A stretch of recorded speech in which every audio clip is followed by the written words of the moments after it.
Welcome to our channel. Today we how to back up your Adobe Express designs, full guide step by step clearly.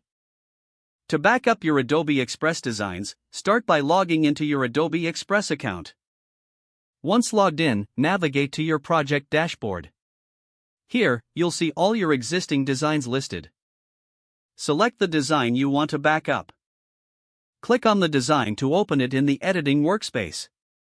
In the top right corner, locate the three-dot menu icon. Click on this icon to reveal a drop-down menu. From the drop-down, select the option labeled Download. A dialog box will appear, prompting you to choose your preferred file format. You can usually choose between formats like PNG, JPG, or PDF. Select the format that best suits your needs. After selecting the format, click on the Download button. Your design will begin to download to your device. Once the download is complete, check your device's default download location. Locate the downloaded file to ensure it's saved correctly. For additional backups, repeat the process for each design you want to save. It's also wise to keep a copy of your downloaded designs in external storage. Consider using cloud storage solutions for added security.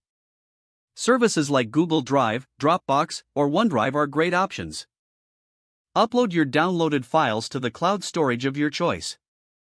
This ensures that your designs are safe and accessible from anywhere. Regularly back up new designs to keep your collection up to date. Now you have a complete backup of your Adobe Express designs. If the page does not load, refresh the browser or try again in a private or incognito window. Make sure you are using the correct email address, then retype it carefully to avoid small typos. If your password is not accepted, use the reset option and create a new strong password you can remember. Check your spam folder for verification or security emails, then complete any requested confirmation steps. Enable two-factor authentication if available to improve account security and reduce unauthorized access. After signing in, review your profile details so your contact information and settings are accurate and current. Don't forget to like this video and subscribe to our channel for more step-by-step tech guides.